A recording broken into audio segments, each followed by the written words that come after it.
דניאלה מהספר. אני עוד חודשיים בעצם אהיה בת 15 ואני גרה בצפון.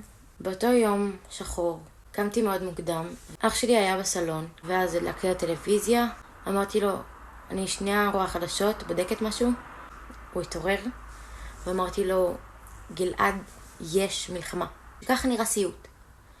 אחרי זה 10 דקות אבא שלי הצטרף לצפייה שלנו ואז גם אמא שלי. 20 דקות אחרי זה בערך אחותי יצאה מהחדר בפיג'מה שלה והיא אומרת שהמפקד שלה התקשר ושהיא הוקפצה לצבא. תוך 20 דקות היינו כבר מתחת לבית בחניון נפרדים מאחותי ועם חיוך על הפנים ורוגע בעיניים אומרת, אל תדאגו לי, בגלל שעכשיו הקפיצו אותי בשבת אז שבוע הבא אני אחזור יותר מוקדם. היא עדיין בצבא ובאותו יום החברה הכי טובה שלי הייתה צריכה לבוא אליי וזה בדיוק היה יום הולדת שלה.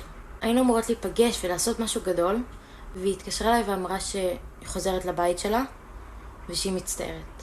אמא שלי אומרת שהבן דוד של החברה הכי טובה שלי נהדר, שהוא עבד במסיבת הנובה ושהוא התקשר ב9 בבוקר למשפחה ואמר שהוא מתחבא בתוך מכולה שהוא אוהב אותם ואז התנתק קו.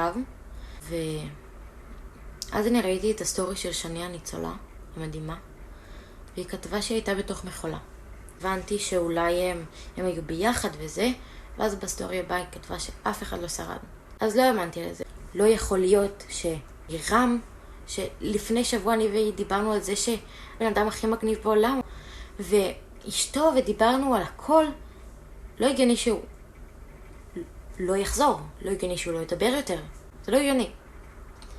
אז